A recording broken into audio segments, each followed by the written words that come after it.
It's been a while, hasn't it?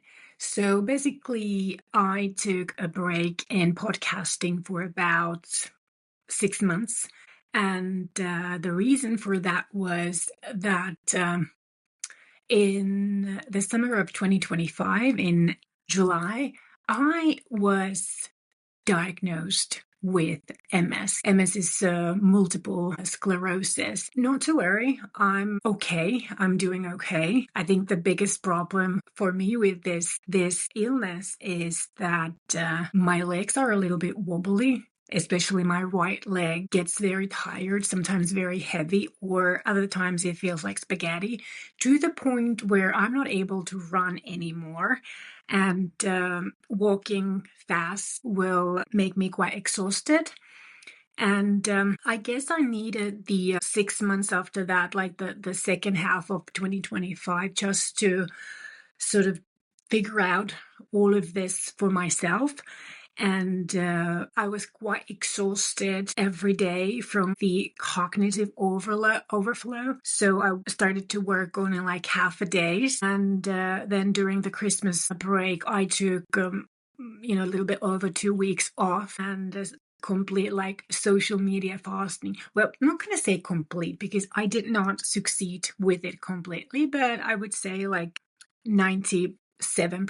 But I didn't really post anything. I wasn't like making the effort of really sharing anything or posting anything, more just like browsing and seeing what's going on and reflecting how I want to, what's like the new me as an entrepreneur, as a businesswoman, as someone who is fairly seasoned storytelling and communication consultant, advisor, expat, especially in the area of a modern employer branding. So I'm not talking about campaigns. I'm talking about like the real how to make people feel about themselves and about the workplace and about the work that they do, the business, what they believe in this context. I'm quite excited about 2026 and looking forward to these new ideas and the new direction that we're going to take with our boutique agency Emine. We're still going to be in the field of employer branding and recruitment, marketing, communications. But obviously the focus is on helping growth and change organizations to apply the narrative form of communication internally with leadership communication, culture-related communication, and obviously externally when they need to compel, convince, convert talents.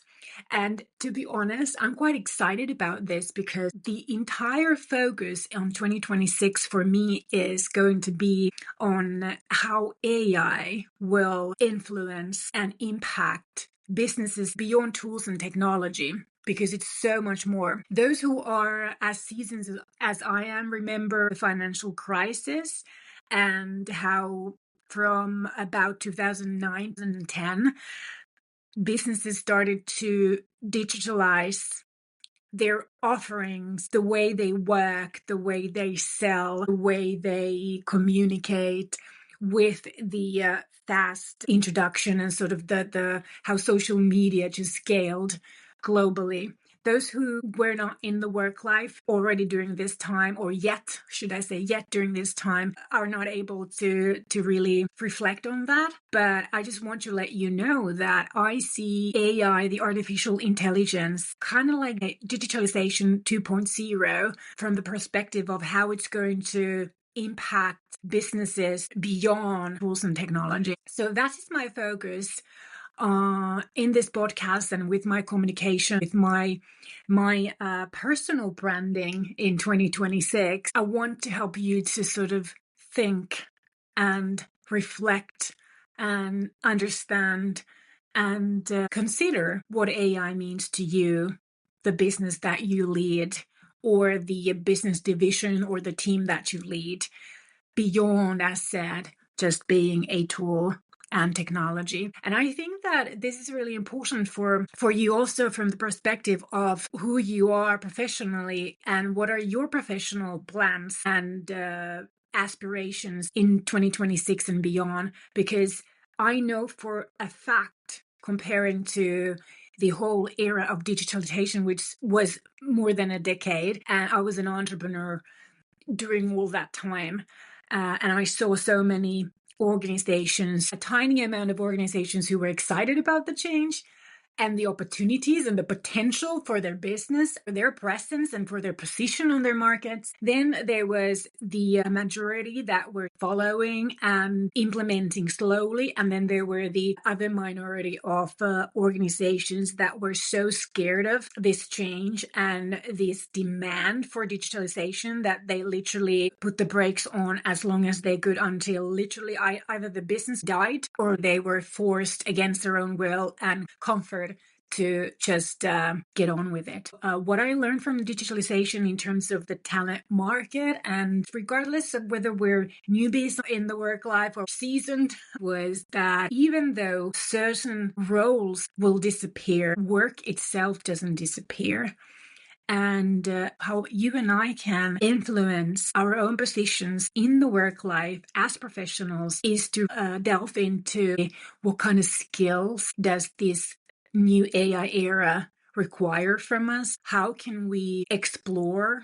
How can we learn? How can we train those skills regardless of whether our own employer will support it or not? I want to really emphasize this.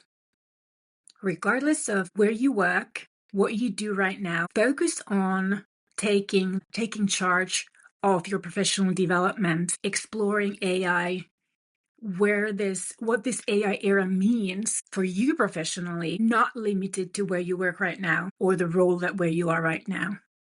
And explore how you could bring your own desires and aspirations closer to meeting what this AI era will provide for you.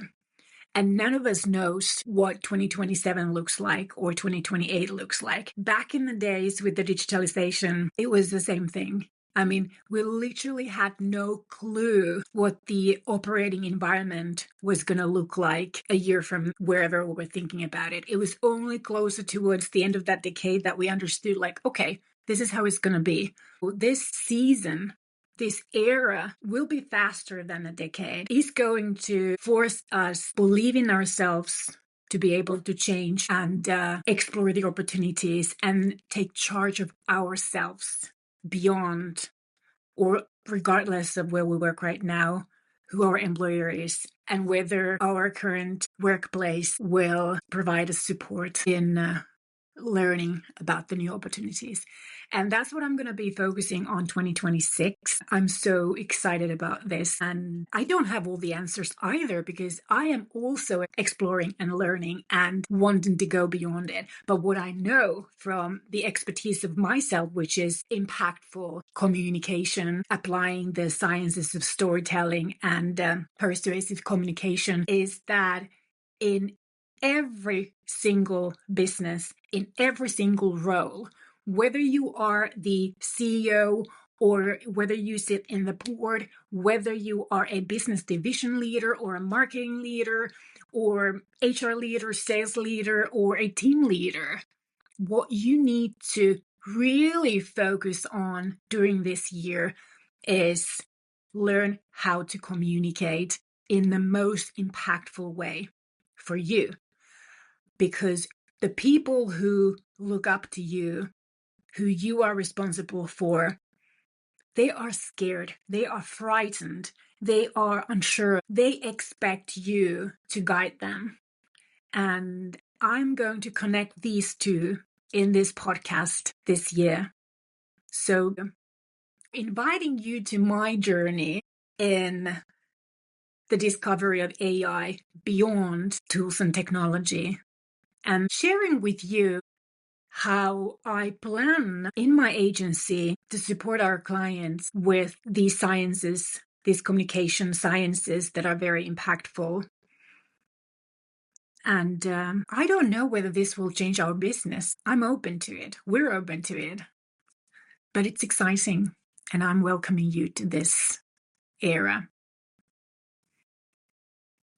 Any questions? Any comments? Are you in? Let me know.